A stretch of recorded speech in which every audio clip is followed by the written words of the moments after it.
नमस्कार दोस्तों, मैं सुरेंद्र सिंह रावत और मैं अपने YouTube channel target with Surendra पर आपका हार्दिक स्वागत और हार्दिक अभिनंदन करता हूं। दोस्तों, सेकंड ग्रेड की तैयारी कैसे करें ये वीडियो मैंने पहले बना दिया है, उसमें जाके आप देखें। वीडियो में बहुत डिटेल से बताया है किस तरह आपको तैयारी करनी है। स्मार्ट तरीके से तैयारी करोगे तभी सिलेक्शन ले पाओगे।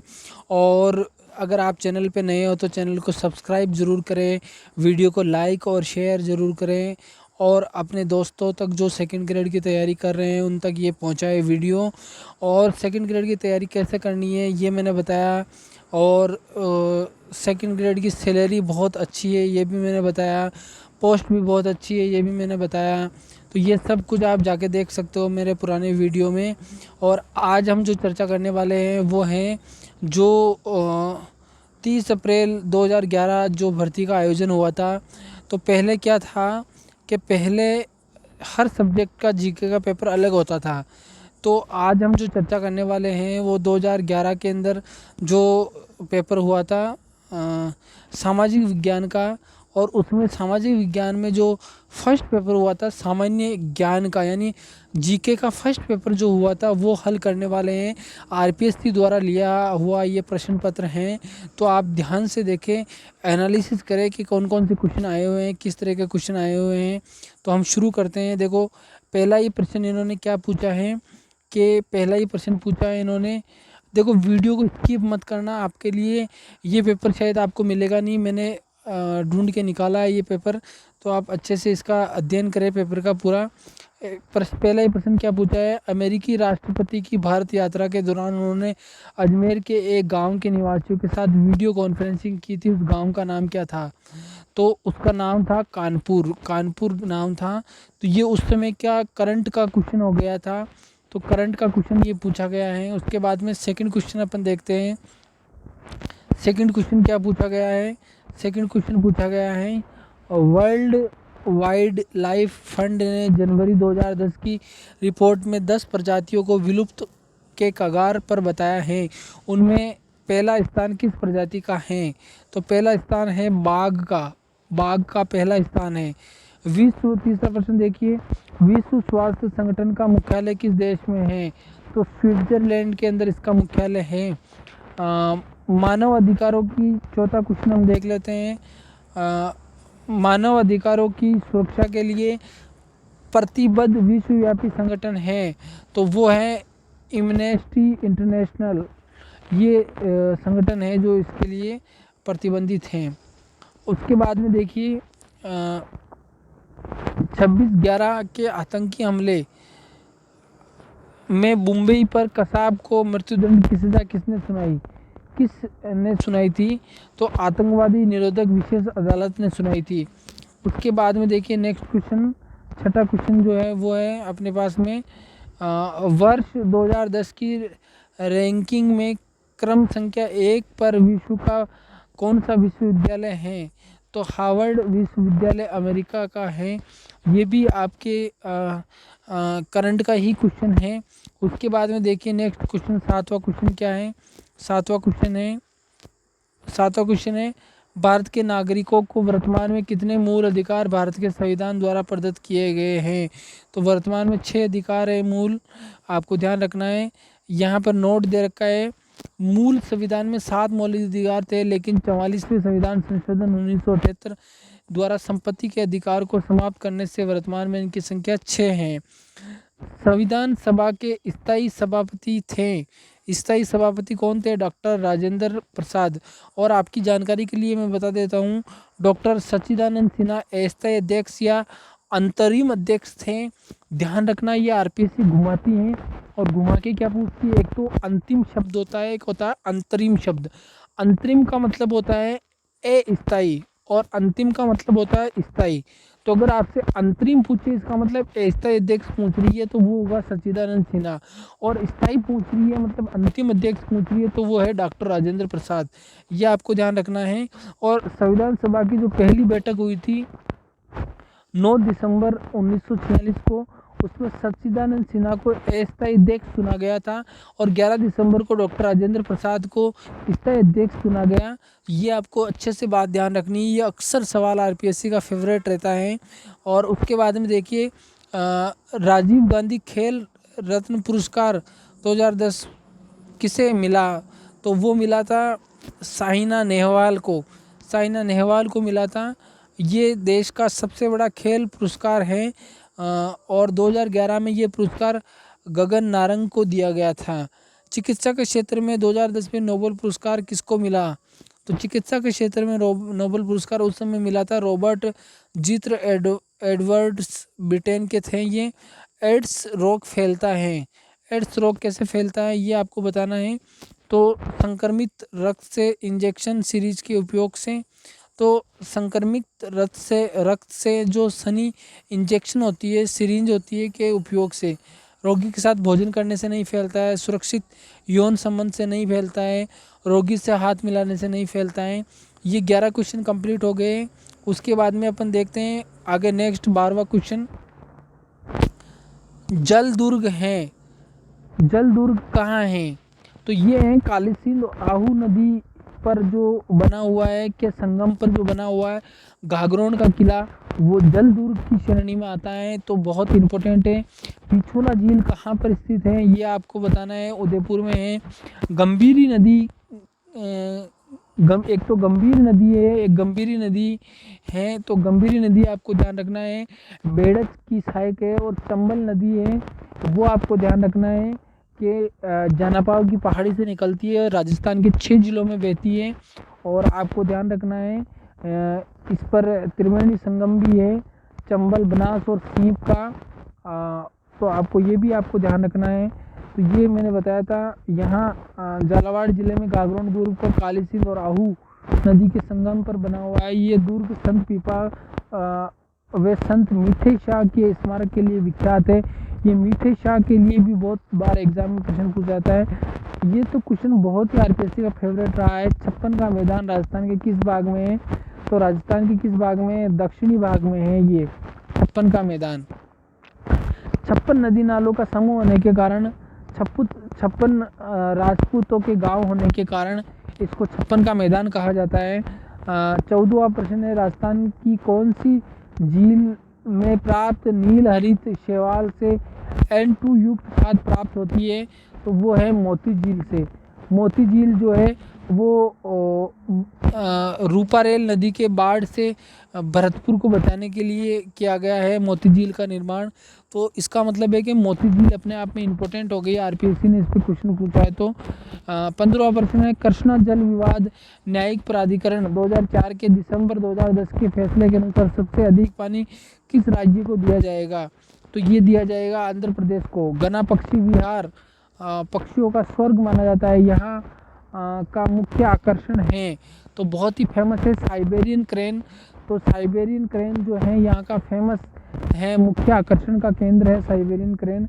और आपको पता होना चाहिए गना पक्षी विहार जो है वो राष्ट्रीय राजमार्ग 11 पर भरतपुर में स्थित है और 1981 में इसे राष्ट्रीय पार्क का दर्जा दिया और 1985 में विश्व धरोहर में शामिल किया। यह आपको ध्यान रखना है। यहाँ एक पाइथन पॉइंट भी है जहाँ अजगर पाए जाते हैं। सॉरी, यहाँ पर देखिए 2017वां क्वेश्चन है, 2010-11 के लिए केंद्र सरकार ने गन्ने का उचित व लाभकारी मूल्य क्या घोषित किया था, तो ये उस समय की बात है। तो उस समय घोषित किया था 139.12 रुपये प्रति क्विंटल। 17 क्वेश्चन कंप्लीट हो गए। अपन चलते हैं 18वें क्वेश्चन पे। 18वां क्वेश्चन क्या है, केंद्र सरकार द्वारा बेहतर निष्पादन करने वाली सार्वजनिक क्षेत्र की चुनिंदा कंपनियों को नवरत्न का दर्जा प्रदान करने पर ऐसी कंपनियां कितने निवेश सरकार की पूर्वानुमति के बिना कर सकती हैं, तो वो है 1000 करोड़ रुपया।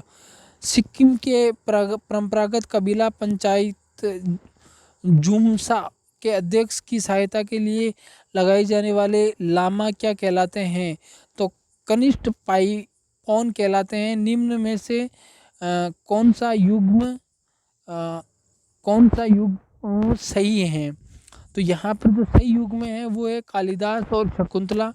कालिदास की जो रचना है वो कौन सी है, शकुंतला जो है वो कालिदास की रचना है, तो ये यहाँ पर सही हो जाएगा। सूरदास की महाभारत नहीं है, वेदव्यास की रामचरित्र नहीं है। वेदव्यास की आपको पता होना चाहिए क्या है, वेदव्यास किसने लिखी थी, वेदव्यास की रचना का नाम क्या है, महाभारत। और रामायण जो रचना है वो किनकी है, वाल्मीकि की। और रामचरितमानस जो है वो किसकी है, तो आपको ये पता होना चाहिए, ये सूरदास जो हैं, ये आपको पता होना चाहिए। तो देखो महाभारत के रचयिता वेदव्यास, रामचरितमानस के रचयिता तुलसीदास और सूरसागर के रचयिता सूरदास हैं। तो यहाँ पर जो सही है वो कालिदास की रचना वो सही है। उसके बाद में नेक्स्ट क्वेश्चन देखते हैं। मैकडूगल ने व्यक्ति के 14 संवेगों माने हैं, उनमें से सबसे अधिक महत्वपूर्ण माना है किसको, भेग को सबसे अधिक महत्वपूर्ण माना है। भेग जो संवेग है उसको बहुत महत्वपूर्ण बताया है मैकडूगल ने। तो आपको ध्यान रखना है, ये एजुकेशन साइकोलॉजी का प्रश्न है। सही कथन है, सही कथन का चयन कीजिए। सही कथन का चयन क्या है, संवेदना जीव का प्रारंभिक और सरल अनुभव है। संवेदना, संवेदना जीव का क्या है, प्रारंभिक और सरल अनुभव है।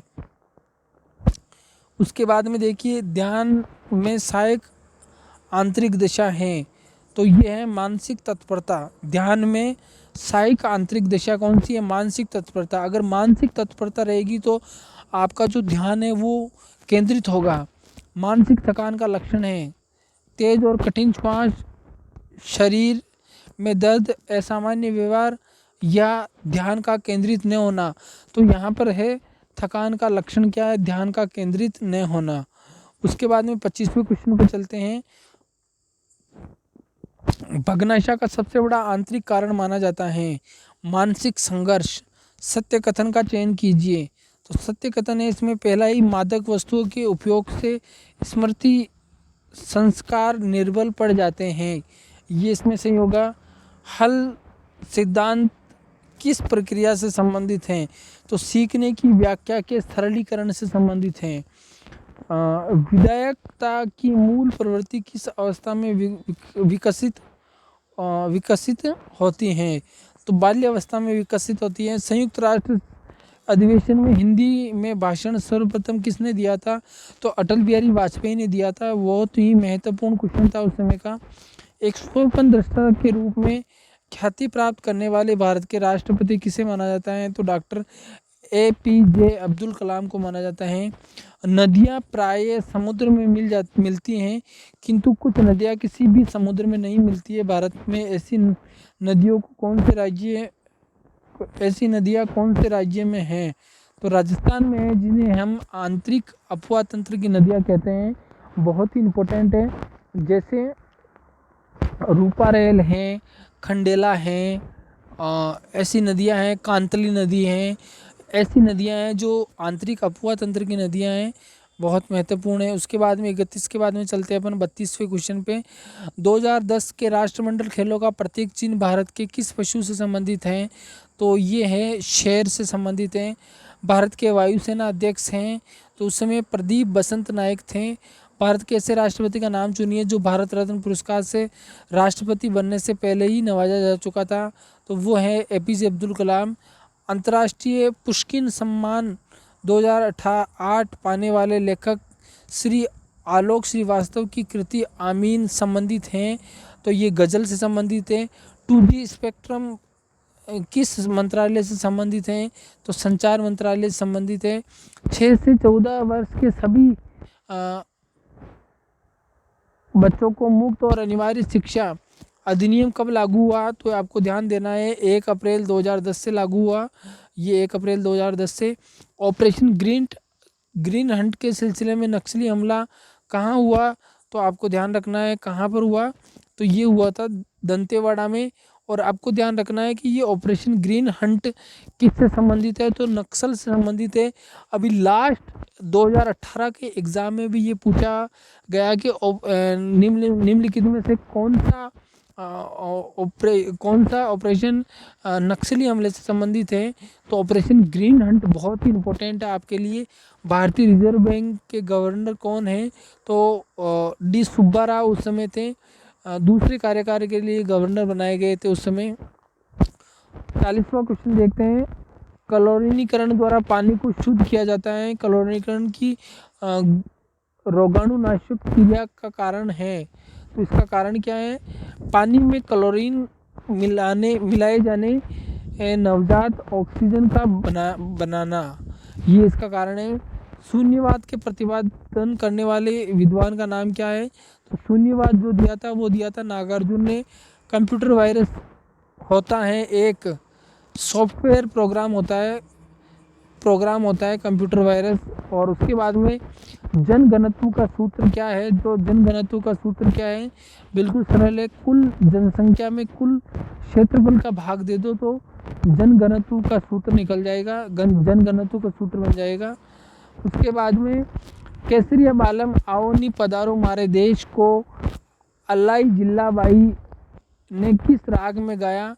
तो ये राग बताना है आपको। मांड गायक थी वो, तो मांड राग में गाया था। बाड़मेर के मालानी क्षेत्र किस गोवंश की उत्पत्ति का क्षेत्र है? तो ये आपको ध्यान रखना है। बाड़मेर की जो मालानी क्षेत्र है वो थारपाकर गोवंश की सर्वाधिक दूध देने वाली गाय भी है ये। राजस्थान की कौन सी खाद्यान्न फसल के उत्पादन के लिए भारत में प्रथम स्थान है? तो आपको ध्यान रखना है बाजरे के मामले में भारत में प्रथम स्थान है। उसके बाद में देखते हैं 47वां क्वेश्चन क्या कहता है? गंगनेर कौन सी नदी से निकाली गई है? तो आपको पता होना चाहिए गंगनेर सतलज नदी से निकाली गई है। सतलज नदी से निकाली गई है और 1927 में बीकानेर के महाराजा गंगा सिंह द्वारा इसको बनाया गया। ये भी आपको ध्यान रखना। राष्ट्रीय मरु उद्यान जैसलमेर की स्थापना कब हुई थी? तो ये आपको बताना है। जैसलमेर की मरु उद्यान की स्थापना कब हुई थी? 1981 में हुई थी। ये उद्यान दोनों जिलों जैसलमेर और बाड़मेर में फैला हुआ है। राजस्थान के मूल शिक्षा शास्त्री जिन्हें 1969 में पद्म विभूषण से अलंकृत किया गया वे हैं डॉक्टर मोहन सिंह मेहता। राजस्थान में सरस्वती परियोजना का प्रारंभ करने वाली एजेंसी कौन सी थी? तो oil and natural gas company थी। राजस्थान में पाया जाने वाला अधात्विक खनिज कौन सा है? अभ्रक। भीलवाड़ा जिले में राजस्थान में सर्वाधिक अभ्रक पाया जाता है और इसे भोडल के नाम से भी जाना जाता है। आपको ये भी ध्यान रखना है। 2011 की जनगणना के अनुसार राजस्थान में साक्षरता का प्रतिशत कितना था? तो आपको ध्यान रखना है 60.41 था। और राजस्थान में शुष्क सागवान के वन कहाँ पाए जाते हैं? तो डूंगरपुर और बांसवाड़ा में आपको ध्यान रखना है। सागवान के वन कभी पूछिए तो डूंगरपुर और बांसवाड़ा आपको अच्छे से ध्यान रखना है। 54वें क्वेश्चन की तरफ चलते हैं अपन।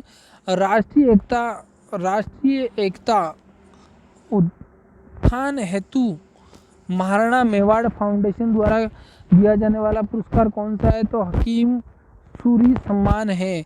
राष्ट्रीय एकता के लिए आपको ध्यान रखना है। राज्य में सर्वाधिक लिंगानुपात वाला जिला कौन सा है? तो डूंगरपुर है। राज्य की सर्वाधिक जनसंख्या घनत्व वाला जिला कौन सा है? तो वो है जयपुर। अभी वर्तमान में 595 यहाँ का जनसंख्या घनत्व है। राजस्थान का राज्य पक्षी कौन सा है? तो बहुत ही सरल है। राजस्थान का राज्य पक्षी जो है वो गोडावण है। अरावली पर्वत श्रेणी का विकास किस काल में होता है? तो इसका होता है प्री कैम्ब्रियन काल में होता है। राजस्थान में सर्वाधिक प्रतिशत वाली अनुसूचित जनजाति कौन सी है? तो मीणा है। राजस्थान में कितने पर्यटन परिपथ हैं? तो 10। नर्मदा नहर का कौन से जिले में पेयजल पूर्ति होगी? तो जालोर और बाड़मेर में होगी। ये बहुत ही इम्पोर्टेंट है नर्मदा नहर परियोजना, जो गुजरात, मध्य प्रदेश और राजस्थान और महाराष्ट्र की संयुक्त परियोजना है। इसमें राजस्थान का 2% है। 27 मार्च 2008 को सीलू हेड जालोर में इसमें जल प्रवाहित किया गया। राज्य में जालोर व बाड़मेर के अलावा अब सिरोही जिले को भी इसमें जलापूर्ति की जाएगी। सर्वाधिक तेल किसके बीजों में पाया जाता है? तो आपको ध्यान रखना है अरंडी के बीजों में सर्वाधिक तेल पाया जाता है। उसके बाद में 63वें क्वेश्चन की तरफ चलते हैं। झुंझुनू के संस्थापक थे कौन थे? मोहम्मद खां के संस्थापक माने जाते हैं। और उसके बाद में नेक्स्ट क्वेश्चन है, सामान्यतः राजस्थान की कितने जलवायु क्षेत्रों में विभाजित किया गया है? तो सामान्यतः 4 भागों में विभाजित किया गया है। शुष्क, अर्धशुष्क, आर्द्र और अति आर्द्र। राज्य का आर्द्र जिला कहलाता है। तो आपको ध्यान होना चाहिए बांसवाड़ा जो ज़िला है वो आर्द्र जिला कहलाता है। राजस्थान में नई वन नीति की घोषणा कब हुई? तो आपको ध्यान रखना है 18 फरवरी 2010, उस समय का ये क्वेश्चन है। राजस्थान का 33वां जिला 2007 में बना था। किस संभाग में है? तो आपको पता होना चाहिए उदयपुर में है। और कौन सा बना था? प्रतापगढ़ जो बना था वो 33वां जिला बना था। वस्त्र निर्यात नगर का दर्जा किस शहर को दिया जाता है? तो आपको पता ही होना चाहिए भीलवाड़ा को राजस्थान का मैनचेस्टर भी कहा जाता है, ये आपको पता होना चाहिए। घड़ियालों की प्रजाति को संरक्षित करने के लिए कौन सा अभयारण्य है? तो यहाँ पर आंसर निकल के आता है राष्ट्रीय चंबल अभयारण्य है। राजस्थान विधानसभा की प्रथम महिला अध्यक्षा का नाम है? तो यहाँ पर है श्रीमती सुमित्रा सिंह। राजस्थान के किस जिले में सर्वाधिक मुस्लिम जनसंख्या है? तो राजस्थान के किस जिले में सर्वाधिक मुस्लिम जनसंख्या है? तो यहाँ पर है जैसलमेर में। कहाँ पर है? जैसलमेर में। किसी भी राज्य को बीमारू राज्य की श्रेणी में रखने का आधार है? तो यहाँ पर है आर्थिक पिछड़ापन। आर्थिक पिछड़ापन। यहाँ पर सूचना का अधिकार दिलाने का अभियान चलाने के लिए किसे मैग्सेसे पुरस्कार से सम्मानित किया गया? तो श्रीमती अरुणा राय को सम्मानित किया गया। सूचना का अधिकार 12 अक्टूबर 2005 को अरुणा राय द्वारा अजमेर से सूचना केंद्र से इसकी शुरुआत की गई थी। आपको ध्यान रखना है राजस्थान की सबसे पुरानी डेयरी पद्मा कहाँ स्थित है? तो ये भी अजमेर में स्थित है। राजस्थान के लोहे पुरुष माने जाते हैं। तो लोहे पुरुष कौन माने जाते हैं? दामोदर व्यास, दामोदर लाल व्यास। राजस्थान के कौन से कस्बे में धरातल के उसके पास की नदी के पेटे के स्तर से भी नीचा है? तो आपको ध्यान रखना है बालोतरा जो है वो और हनुमानगढ़ जंक्शन ये दोनों ही इसके पेटे से नीचे हैं। हालांकि इसमें बालोतरा आंसर अधिकतर क्वेश्चन में पूछा जाता है। कन्हैयालाल सेठिया की कृति। अच्छा, बालोतरा के बारे में एक और प्रश्न बनता है कि जब अजमेर की पहाड़ियों में यानी पुष्कर की पहाड़ियों में या अजमेर की पहाड़ियों में नाग पहाड़ में वर्षा होती है तो बाढ़ कहाँ आती है? तो वो बालोतरा में आती है, क्योंकि लूनी नदी का पानी बहकर वहाँ जाता है और बालोतरा जो है लूनी नदी के धरातल से नीचे बसा हुआ है। कन्हैयालाल सेठिया की कृति है तो धरती धोरारी कन्हैयालाल सेठिया की कृति है। कैला देवी का मेला कब लगता है? तो ये है चैत्र शुक्ल पक्ष में लगता है। सारंग संगीत किस समय गाया जाता है? तो दोपहर काल में गाया जाता है। 79 के बाद में आपको ले चलते हैं 80 नंबर क्वेश्चन पे। राजसमंद झील का निर्माण राज सिंह ने कब करवाया था? तो ये करवाया था 1680 में। नवीन राजस्थान के प्रकाशक थे। तो प्रकाशक कौन थे? विजय सिंह पथिक थे। नाथद्वारा शैली की पेंटिंग को सामान्यतः कहा जाता है? क्या कहा जाता है? पिछवाई कहा जाता है। महामारू शैली का प्रचलन किसके शासनकाल में हुआ? तो गुर्जर प्रतिहारों के साल में। बेली कृष्ण रुक्मणी के लेखक कौन है? तो बेली कृष्ण रुक्मणी के लेखक पृथ्वीराज हैं। आदिवासियों का कुंभ किसको कहा जाता है? डूंगरपुर। आदिवासियों का कुंभ कहाँ लगता है? तो डूंगरपुर जिले में बेणेश्वर धाम जो है आपके वहाँ पर लगता है। 2010 के राष्ट्रमंडल खेलों में कृष्ण पूनिया ने स्वर्ण पदक किस स्पर्धा में जीता था? तो डिस्कस थ्रो में जीता था। आचार्य महाप्रज्ञ की कृति निम्न में से कौन सी है? तो वो है आत्मा के आसपास। राजस्थान विश्वविद्यालय जयपुर के वर्तमान कुलपति कौन है? तो प्रोफेसर BL शर्मा है। राजस्थान के गगन जैन ने किस परीक्षा में पूरे भारत में प्रथम स्थान प्राप्त किया था? तो कंपनी सचिव CA की परीक्षा में। 89 के बाद में आपको चलते हैं 90 वाले क्वेश्चन पे। ब्रह्मोस मिसाइल के परीक्षण हेतु कहाँ से प्रक्षित किया गया है? तो पोखरण फील्ड फायरिंग रेंज से। भारत व रूस के सहयोग से निर्मित सुपरसोनिक क्रूज मिसाइल ब्रह्मोस का ब्लॉक 3 का परीक्षण 12 अगस्त 2011 जैसलमेर जिले के स्थित पोखरण फील्ड फायरिंग रेंज से किया गया। राजस्थान का स्थापना दिवस तो आपको पता ही है 30 मार्च को है। भारत को सुरक्षित ऊर्जा सप्लाई के लिए हाल ही में विदेश यात्रा के दौरान प्रधानमंत्री मनमोहन सिंह के द्वारा कौन से देश के साथ करार किया था? तो कजाकिस्तान के साथ में करार किया था। ये आपको ध्यान रखना है। केंद्र सरकार में राजस्थान के कैबिनेट मंत्रियों की संख्या तो 2 थी उस समय। पंचायती राज के स्वर्ण जयंती समारोह में घोषित पंचायती राज संस्थान राजस्थान में कहाँ खुलेगा, तो वो खुलेगा जयपुर में। 94 के बाद में मैं ले चलता हूँ 95 नंबर के क्वेश्चन पर आपको। इस पर मनुष्य के सद्गुण की पहचानता है, उसकी जाति नहीं पूछता, आगामी दुनिया में कोई जाति नहीं होगी। ये सिद्धांत किसका है, तो ये नानक का है। बर्फ पानी पर क्यों तैरती है, तो इसका क्या है आंसर, बर्फ का घनत्व पानी से कम होता है, इसलिए यहाँ पर ये बर्फ जो है पानी पर तैरती है। निम्न में से कौन सा वृक्ष को जंगल की आग के द्वारा संबोधित किया जाता है, तो वो है ढाक का वृक्ष। इसके पीले पुष्प ग्रीष्म में आग की तरह दिखाई देते हैं, इसीलिए इसे दिखाई देते हैं, इसे प्लास भी कहा जाता है। हाल ही में बैंक ऑफ राजस्थान का किस बैंक में विलय हुआ, तो यहाँ पर आपको ध्यान है ICICI में हुआ। भारतीय रुपये का प्रतीक चिन्ह बनाने का श्रेय किसको दिया जाता है, तो वो है डी उदय कुमार। भारत ये मूल की कमला प्रसाद बिसेसर किस देश की प्रधानमंत्री चुनी गई, तो आपको ध्यान रखना त्रिनिदाद और टोबैगो यहाँ की प्रधानमंत्री चुनी गई। तो दोस्तों ये मैंने जो क्वेश्चन आपसे डिस्कस किए थे, ये क्वेश्चन सेकंड ग्रेड मैंने बताया था।